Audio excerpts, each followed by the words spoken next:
Hey everybody, it's Lon Seidman. We've got a great CES interview for you today. I've got the CEO of Plex, Keith Valery. Keith, how you doing? Great. Thanks for having us at your suite here. Yeah, thanks for coming. We wanted to kind of do a state of the union, I guess, on Plex and maybe allay some concerns that the community might have about the future and maybe hear from you as to how things are going, because there was a big launch this year. Yep. So we got a lot of stuff to talk about in about 20 minutes or so. So we've got a lot of ground to cover. I do want to let you know, though, folks, that Plex is an occasional sponsor here on the channel, but they don't usually or ever review or approve the videos that I upload before they go up, which is very unique for sponsored content on YouTube. So I want to thank you, first of all, for your support. You're very welcome. And thank you for the creative leeway that we have in creating content for the platform. So let's start off with the state of things. It's been a big year. You've had a big rollout of a few different services. How did that go? Everything went amazing. Honestly, the launch of the AVOD service, or ad-supported video on demand, went as smooth as it could possibly have gone.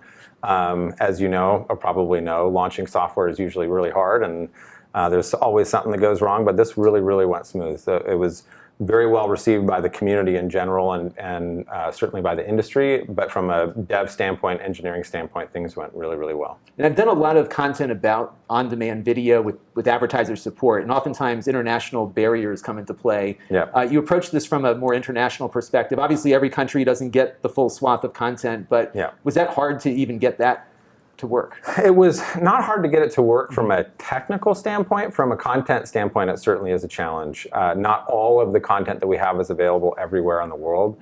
And certainly with the bigger movie houses, the MGMs and the Warner Brothers, for example, getting rights to content internationally is more difficult. It's not impossible for sure. So we'll work with those partners and get more content internationally as we go. And certainly other content partners, Lionsgate is a good example where we got a lot of great content international as well, but there's still some geo restrictions in some countries where it's not available.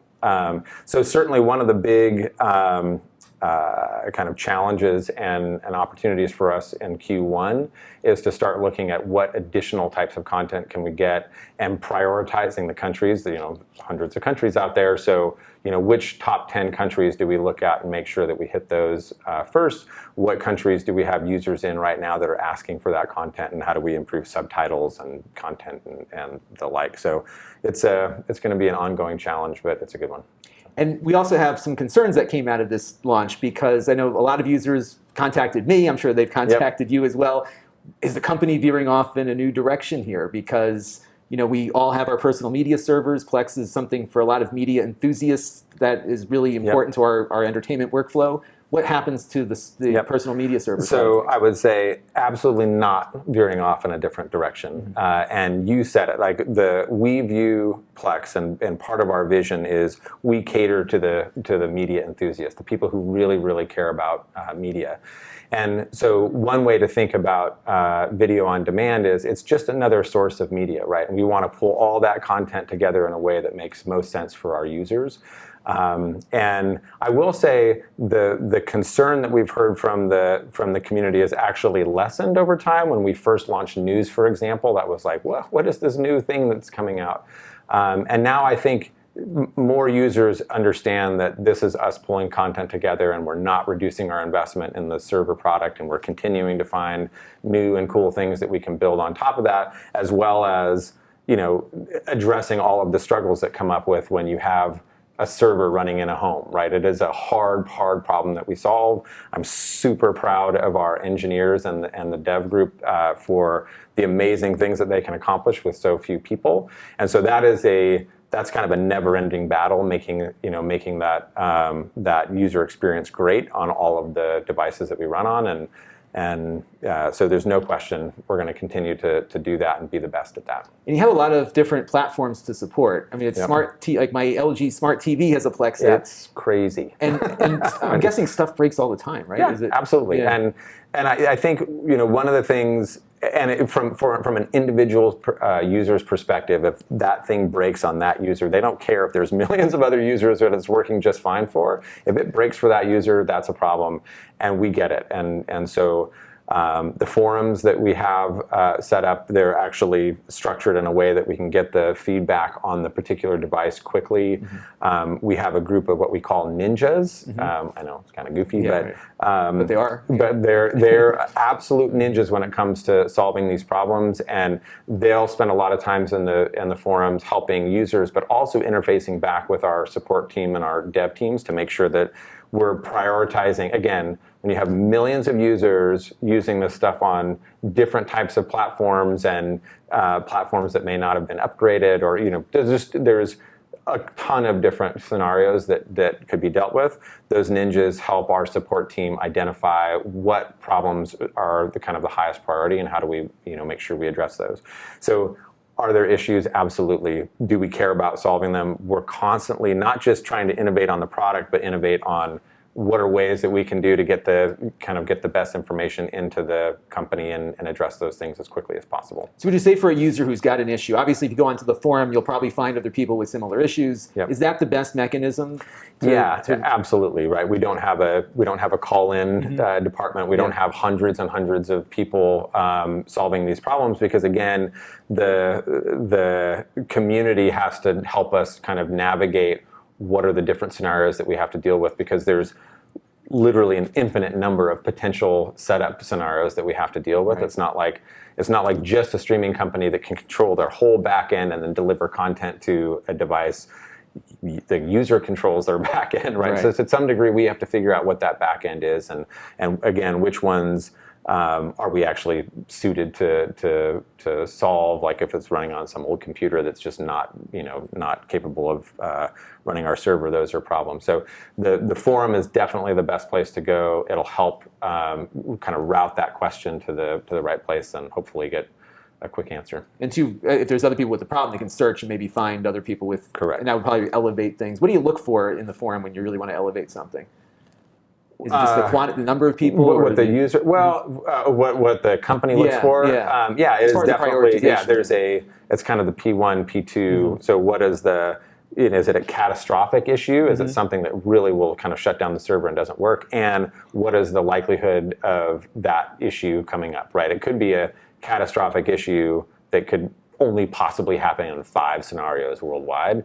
That's, it's just it's kind of something. A combination of that. Yeah, exactly. So we kind of look at those things, and that's how we prioritize our bugs and fixes internally as well. But if it's a P1 issue and it's happening, we start to hear it. One of the things we love about our forums is, even if people get hot and angry, they care deeply about the product, and so we'll hear it usually pretty quickly if something starts to go sideways on a given platform, and our employees and support staff jump on that really quickly. And how is it on your end at the top? You obviously been working with these users for many years. The product has changed. The landscape has changed. How do you feel when users are unhappy? And what do you do about it when it occurs? It's brutal. I'll give you an example.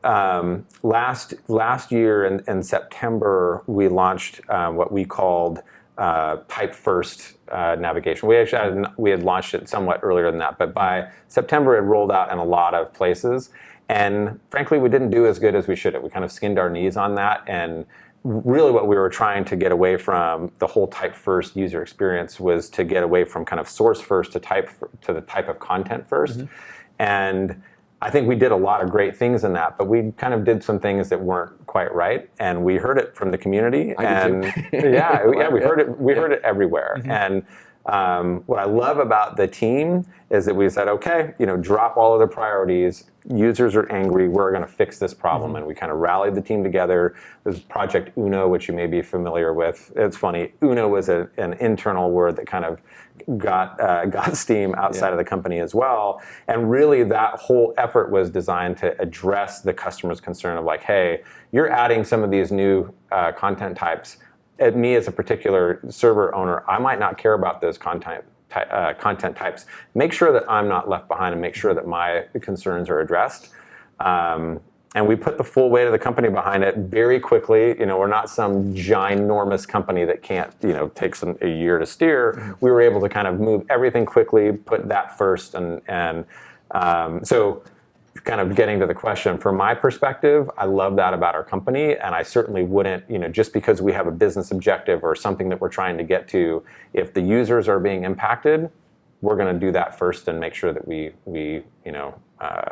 put them first. And what did you learn from that? Because obviously, it kind of was, I don't want to say it was dropped on users, but users woke up one day with a new interface that wasn't appropriate for how they were working before. Yeah, it's interesting. I actually don't think we did anything wrong as a company, wrong process-wise or decision-wise. We knew that we needed to make those changes, and we actually did a ton of users. So it's one of the things we talk about ourselves as a user experience company rather than like a marketing company or a sales company or engineering company.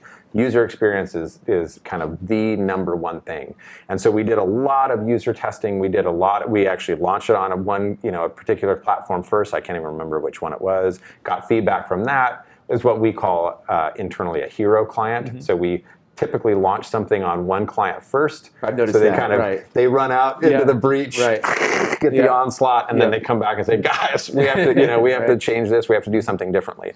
And so we did all of those things right. But sometimes you just miss, right? I think we did all of the work that, and I don't think we missed by miles on certain things. What's interesting about the Uno effort is we took advantage of a lot of the underlying stuff that we had built, worked great, but we had to make some tweaks to kind of address how do I get to my content quicker, how do I make fewer clicks and things like that.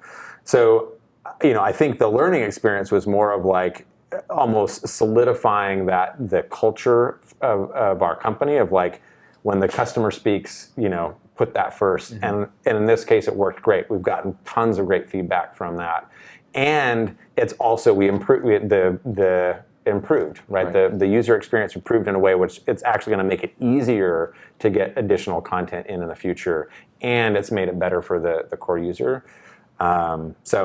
Right, that was a big interface change also this year across all the platforms now as well. So you can kind of pick and choose, and even on different libraries. What I've done is like some I like the algorithmic kind of recommendation thing, and some I just like to have the full plate. I can go in and just kind of select. And then I'd say that probably the most important thing that we kind of emphasize internally is ensure that every iteration puts the control in the user, right? So that if a user doesn't want news, for example, or doesn't want podcasts, you can remove those and take it off. So it gives us the ability, we kind of quip in our blogs like, hey, if you don't like it, remove it.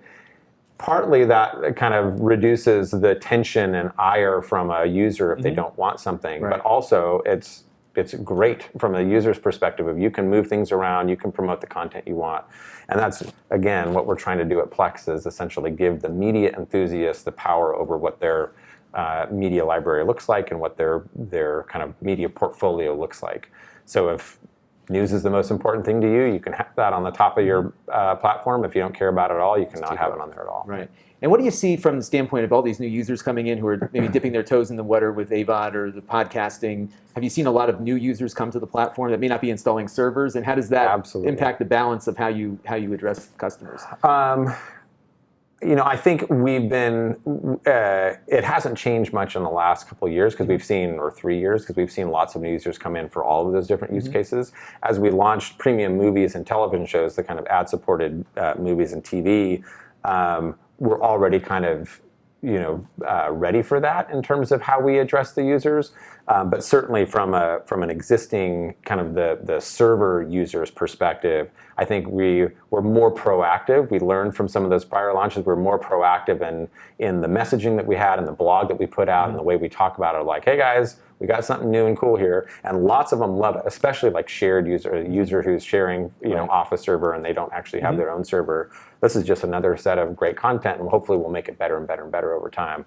But we've been much more proactive in saying like, hey, if you guys don't like it, that's totally okay, right? Just like you may just have movies and you don't care about TV shows at all, even on your own personal library, that's fine too. You can set that up the way you want. So it's just, we learn over time. So it's been a busy year. Yeah. And you're probably not ready to announce anything just yet, but would it be safe to say that there will be new things for server users in the coming year? Absolutely. There's stuff in the works right now. And one of the cool things, I think I said it earlier, we view kind of the AVOD and the video on demand as really just another video source.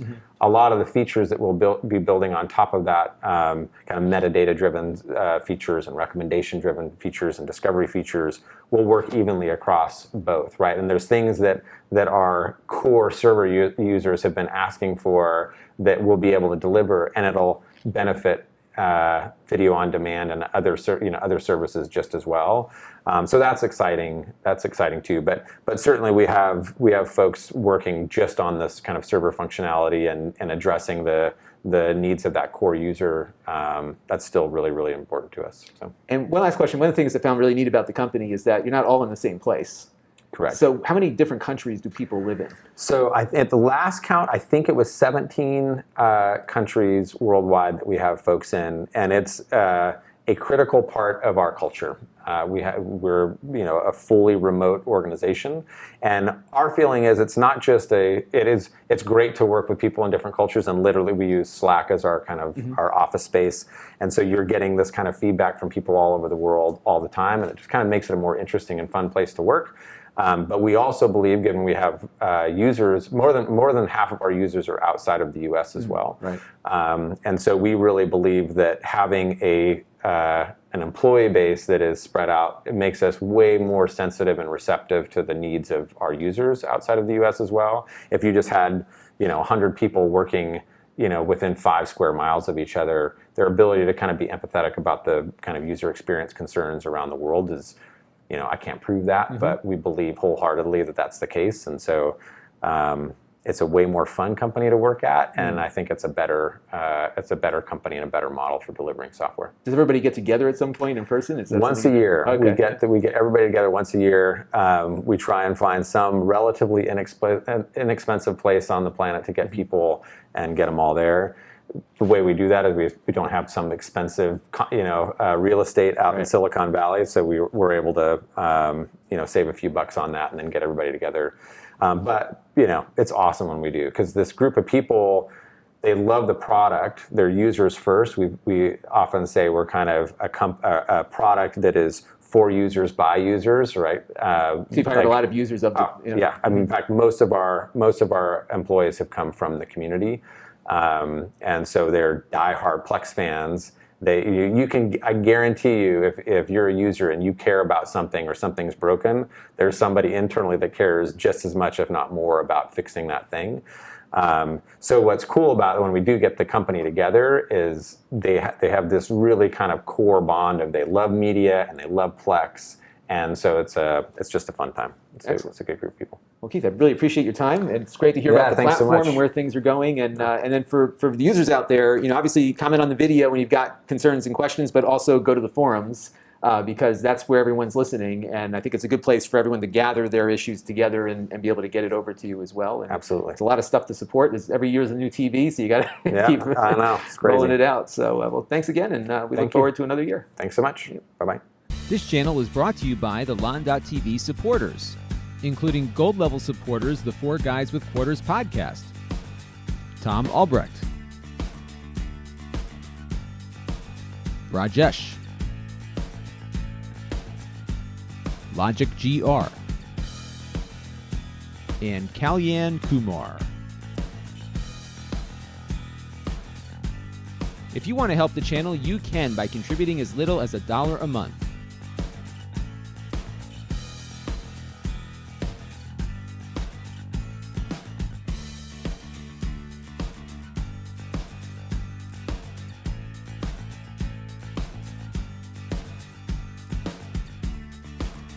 Head over to lon.tv/support to learn more.